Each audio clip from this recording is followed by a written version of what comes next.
Welcome friends, today we will discuss Article 14 of Indian Constitution in detail.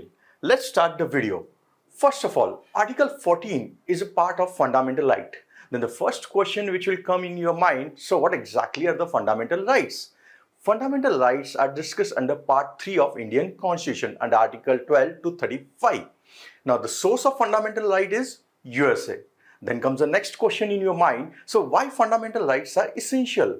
For fullest development of any individual, you require certain rights. These rights, we call it as fundamental right. The development may be material, spiritual, or any other development. And these fundamental rights are guaranteed by Constitution. What do you mean by this?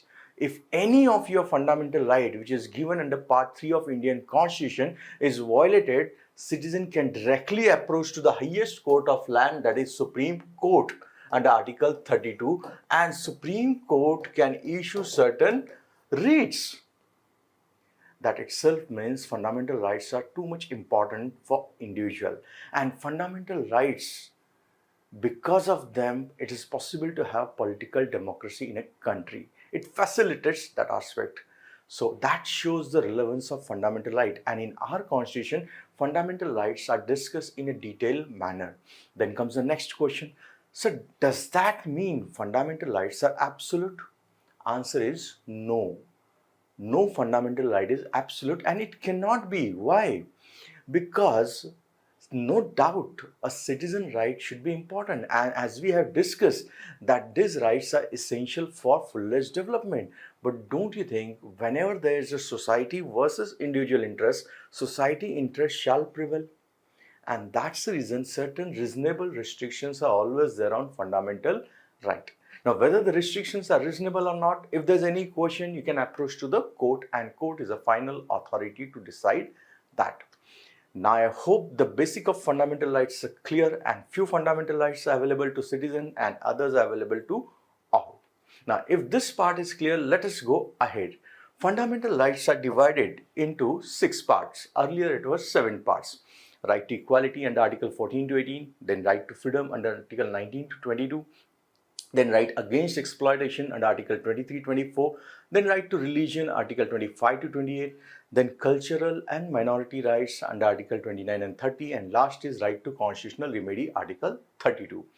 One more right was available, right to property, but by 44th Amendment Act 1978, this right is now no more available. Now this right is only a legal right available under Article 300 capital A of Indian Constitution. Now let's back to our topic, today's topic, that is Article 14. Article 14 is very important from prelims, mains as well as interview point of view. Most of the time we see question on Article 14. Now let us see what exactly is Article 14. Article 14 says, state shall not deny any person equality before the law and equal protection of laws within the territory of India. Please listen carefully. It says that state shall not deny to any person, they have used the word. Persons means the right is available to only citizens. No, it is available to even foreigners also. Not only that, persons means even legal entities also possible. That means this right is available to company, corporation, society and so on. That clearly shows Article 14 is available to all. It's not only limited to citizen. I hope the meaning of the word person is clear. Now let's go back. It says that state shall not deny, so state cannot deny any person equality before the law and equal protection of, it is laws, it is plural, and here it is singular. What is the difference? We will see. Both are same or both are opposite to each other or both are complementary to each other. At the end of the video, you will be able to answer all those questions. So please watch the video till the end. Now, first part. Equality before the law. Now, equality before law, it's a negative concept. It's a negative concept borrowed from UK. Why negative? That also we will discuss. It clearly says that there is an absence of any special privilege or favor to any person. So there won't be any special privileges.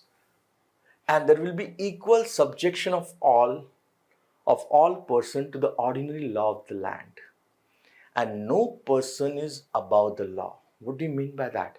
Whether it is rich or poor, all are going to be treated in equal manner. I repeat, whether it is rich, poor, whether it is any other person, going to be treated in an equal manner. Whether it is a government official, non-government official, they are going to be treated equally.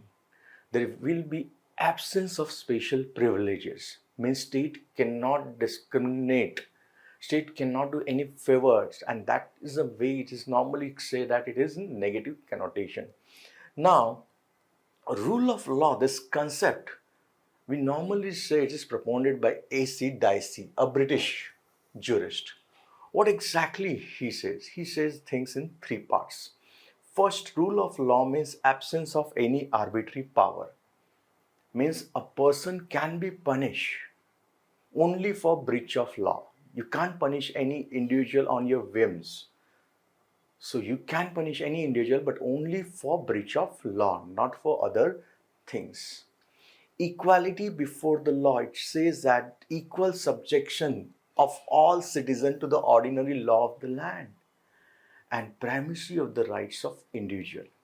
Out of these three, two are available in Indian Constitution also. Then comes the next question. So in a simple language, if I want to discuss rule of law, don't you think we can say that rule of law means no one is above law? Everyone is equal in the eyes of law. And there cannot be any special treatment to anyone. Whether it is a rich, poor, all are going to be subjected to the same law of the land. Then comes the next question. So rule of law, is it a part of basic feature of Constitution? The answer is yes. But before that, you may ask, sir, what exactly is a basic feature? In 1973 landmark judgment of Keshwanand Bharti versus State of Kerala, Supreme Court said that there are certain features of Indian Constitution which cannot be changed, and these features we call it as basic features.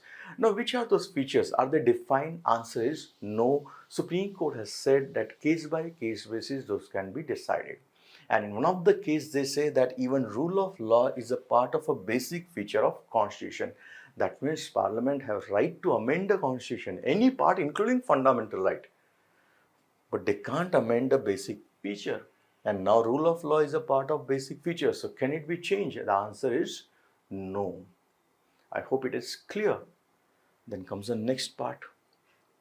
So what exactly is equal protection of the laws? Because here the word is laws, it is plural.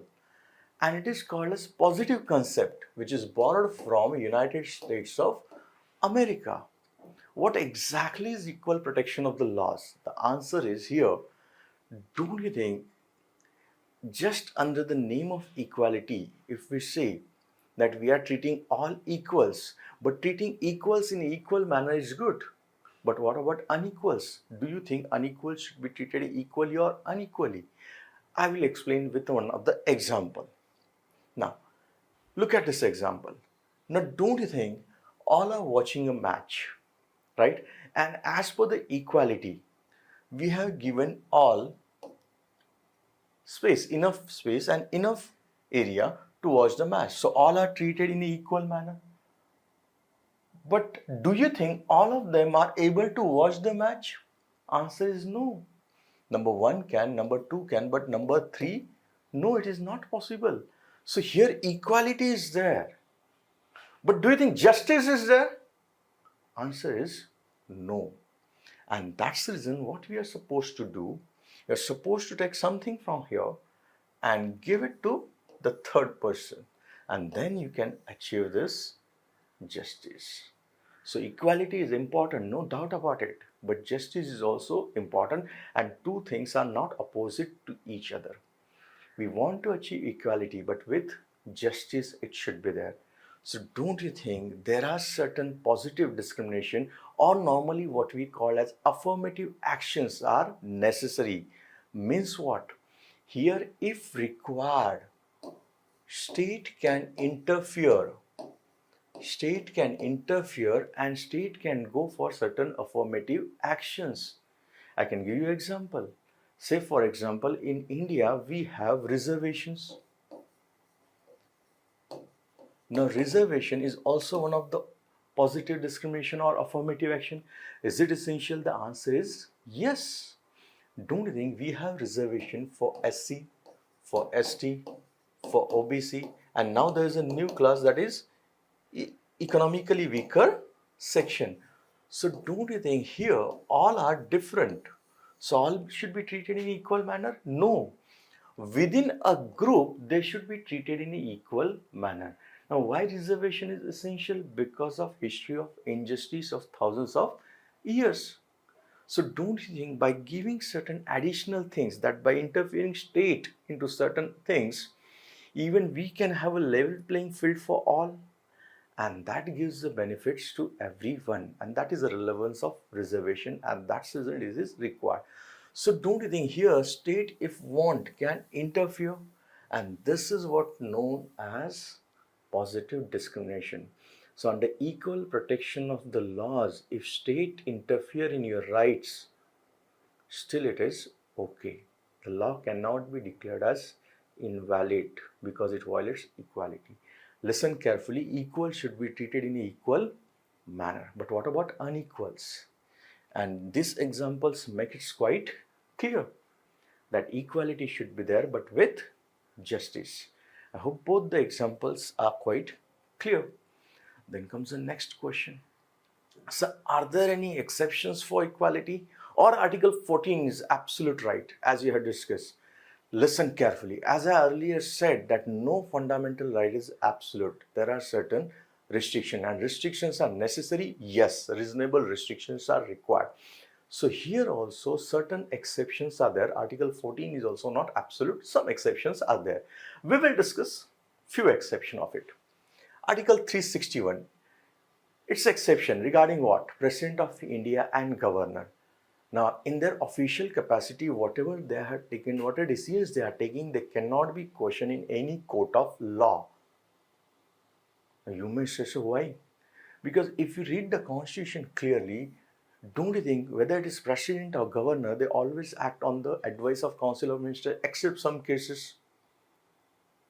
So the way in the Britain part, king used to do no wrong. Here also, president, when he is in office, he cannot be questioned for any decision he has taken in his official capacity. This is the first one.